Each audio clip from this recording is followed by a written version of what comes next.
যিনি আমার আব্বা, আবার দু জাহানের বাদশাহ রাসূলুল্লাহ, ও যা বলবেন আল্লাহর তরফ থেকে বলবেন। মা ইয়ানতিকু আনিল হাওয়া ইন হুয়া ইল্লা ওয়াহয়ুন ইউহা। নবী যেটা বলেন, দ্বীনের কথা যেটা বলেন, সেটা আল্লাহ আমার নবীর মুখ দিয়ে বলার। মুহাম্মদরা করতে কানা করতে জিবরাইল, জিবরিলরা করতে কানা করতে কিরদার। আল্লাহ বান্দার জন্য খারাপ জিনিস চাইবে না। যেমন নবী বলেছেন, এ ফাতেমা, তুমি বান্দি দাসী নিবে না এর চেয়ে ভালো জিনিস আমি তোমাদেরকে দিব, তোমরা ওটা নিবে? কুল্লা বালা ইয়া রাসূলুল্লাহ, আমরা দুইজনে একই সঙ্গে বলে উঠলাম, আব্বা জান আমরা ভালো জিনিসটা নিব, ভালো জিনিসটা নিব। আপনি ভালো জিনিসটা দেন।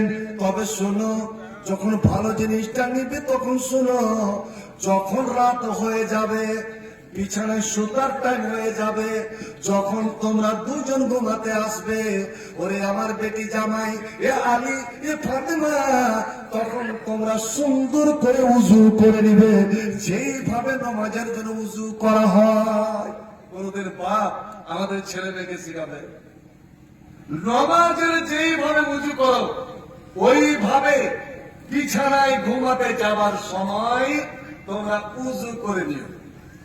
উজু করে এসে বিছানাতে বসবে, পা লটকে নিচে পা রেখে বসবে, আর বসে এবার সুবহানাল্লাহ সুবহানাল্লাহ সুবহানাল্লাহ 33 বার। আলীরে তুমিও পড়িও, ফাতেমা তুমিও পড়বে 33 বার সুবহানাল্লাহ, 33 বার আলহামদুলিল্লাহ, আর 34 বার আল্লাহু আকবার। কত হলো জি ভাই? নামাজের পরে যে তসবিহ করেন কয়বার কয়বার করে? 33 33 33। কত হলো? 99। আর 100 পুরা করতে গিয়ে কি পড়েন? 100 পুরা করতে গিয়ে কোন গোটা পড়েন? লা ইলাহা ইল্লাল্লাহু ওয়াহদাহু লা শারীকা লাহু লাহুল মুলকু ওয়া লাহুল হামদু আলা কুল্লি শাইইন কাদির। ওটা হলো নামাজের।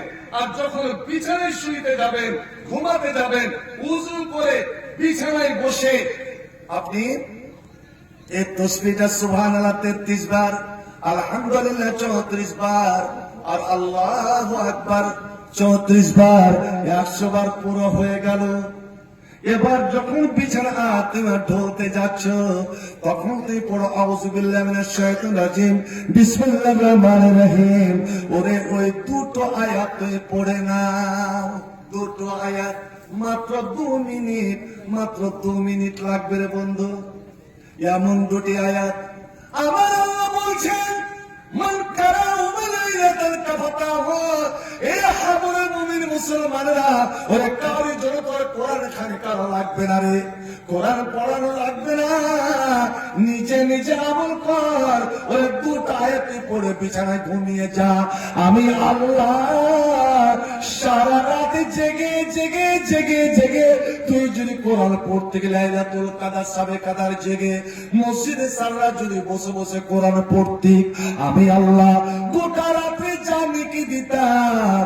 এ দুটো আয়াত পড়ার কারণে আমি আল্লাহ সারা রাত্রে আমি তোকে নেকি দিয়ে দেব।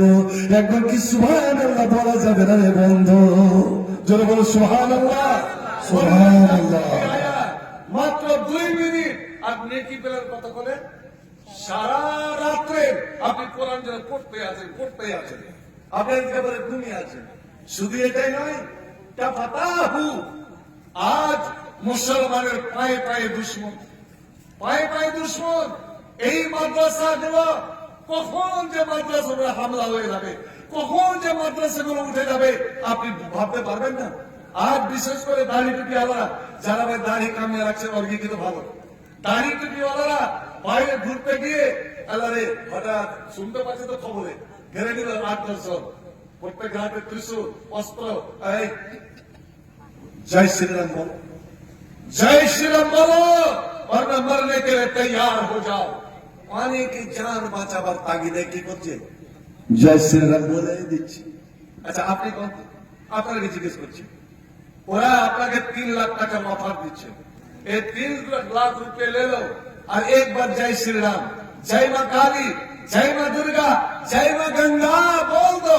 কি করবে জি ভাই বলেন, আপনারা বলেন। 3 লাখ টাকা নেবেন না টাকাটা ছাড়বেন? কি আছে কি করবেন কন্যা? উত্তরটা দেন, জবাব দেন। টাকা দেবো না, আপনারা জিজ্ঞাসা করেন না, টাকার একটা লোভ আছে। শোনেন, মুমিন যারা মুমিন হবে, আল্লাহতে যারা বিলীন হবে, যাদের অন্তরে আল্লাহর ভয়, ওরে মরণের ভয়, কবরের ভয়, ওরা মরে যাবে, ওরা গলা কাটিয়ে দেবে, ওরা ফাঁসিতে চলে যাবে, ওরা আগুনে পড়ে যাবে, কিন্তু কোনোদিন ঈমান তারা বেচবে না, ঈমান বিক্রি করবে না। মুসলিম আমি, সংগ্রামী আমি চিররণবীর, আল্লাহকে ছাড়া কাউকে মানি না, নারে তাকবীর। মুসলিম আমি, সংগ্রামী আমি চিররণবীর, আল্লাহকে ছাড়া কাউকে মানি না, নারে তাকবীর।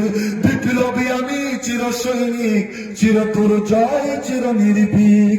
আল কোরআনের শামশির আমি, কোটি কোটি করে রাতের নীর, নারে তাকবীর। এই জয় শ্রীরাম না বলার কারণে এই ভারতের মাটিতে কত মুসলমান মারা যাচ্ছে, পিটিয়ে পিটিয়ে তাকে শেষ করে দিয়ে তবু রাগ মিটছে না, ওরে আগুনে জ্বালিয়ে দিচ্ছে বন্ধ। ও কিন্তু সরাসরি জান্নাতি হয়ে যাচ্ছে, ও শহীদ হয়ে মারা গেল, গ্যার মুসলিমের হাতে মারা গেল। আর যদি আপনি একবার শিরকের কলেমাটা, জয় শ্রীরামটা বলে দেন দুনিয়ার লোভে জান বাঁচাবার জন্য, তো ধোবি কা কুত্তা না ঘাট কা না ঘর কা, ওরে না খোদা হি মিলা না মসালে সনম, না খোদা হি মিলা না মসালে সনম, না ইধার কে হুয়ে না উধার কে হুয়ে হাম, ওরে কোন দিকে হলাম না, আমার দুনিয়া গেল আখিরাতেও গেল। বন্ধু আমার, শিরকের কর্ম আল্লাহ রাব্বুল আলামিন বলেন, এ হাবরে মুমিন মুসলমানেরা, ওই দুই কলমা, ওই দুটো আয়াত পড়ে তুই শুয়ে যা। আমি আল্লাহ ওরে তোরকে এমএলএ এমপিরা যেমন বডিগার্ড নিয়ে, দেহরক্ষী নিয়ে, সিকিউরিটি গার্ড নিয়ে ঘোরাফেরা করে, আমি আল্লাহ নিজে তোমাদের বডিগার্ড হয়ে গেলাম, ওরে তোমাদের হেফাজত দায়িত্ব নিয়ে নিলাম। ওই দুটো আয়াত পড়ে তুমি শুয়ে যাও।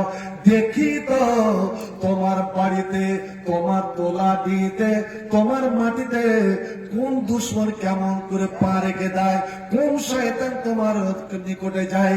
ফালাম আকরাবকা শয়তান, শয়তান তোমার নিকটে যেতে পারবে না, কেউ তোমার নুকসান করতে পারবে না, কেউ তোমার ক্ষতি করতে পারবে না, এমনকি তোমার গেট কেউ পার করতে পারবে না, কারণ আমি আল্লাহ ফেরেশতাকে পাহারাদার বসিয়ে দেই।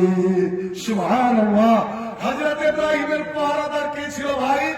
ফেরেশতারা। হযরত মুসা নবীর পাহারাদার যখন দরিয়া পার করে কে নিগেবান ছিলেন? আল্লাহ। আমার নবী যখন গাড়ির শহরে, আমি যখন ওখানে গেলাম, গাড়ির শহর জাবালের শহরের দিকে তাকাচ্ছে, হাই আল্লাহ, হেরেম শরীফ থেকে 4 কিলোমিটার দক্ষিণে আর 772 মিটার উঁচা খাড়ো পাহাড়। এই পাহাড়ে হযরত আবু বকর আল্লাহ নবীকে ঘাড়ে করে 772 মিটার কেমন করে উঠেছিল। হায় রে মোহাব্বত, হায় রে ভালোবাসা। সুবহানাল্লাহ। বন্ধু আমার, মক্কার কাফিররা 13 গেল, রক্ত ঘেরে নিয়েছে, কিন্তু আল্লাহ পাহারাদার, আল্লাহ পাহারাদার। কেউ নিজের পায়ের দিকে তাকায় না, পায়ের দিকে তাকাতে গেলে, বুখারীর হাদিস, পায়ের দিকে তাকাতে গেলে ওরা নবীকে এবং আবু বকরকে ধরে ফেলতো, কিন্তু আল্লাহ ওদের চোখে যেন বংশী লাগিয়ে ওপরে টেনে রেখেছে। আল্লাহ যদি কারি পাহারাদার হয়ে যায়, আল্লাহ যদি নিগেবান হয়ে যায়, আল্লাহ যদি আমাদের হয়ে যায়, তাহলে কোনই পারওয়া নেই। একটা দোয়া শিখবেন। আজ মুসলমানের পায়ে পায়ে দুশ্মন, মগরিবের নামাজ পড়ে আর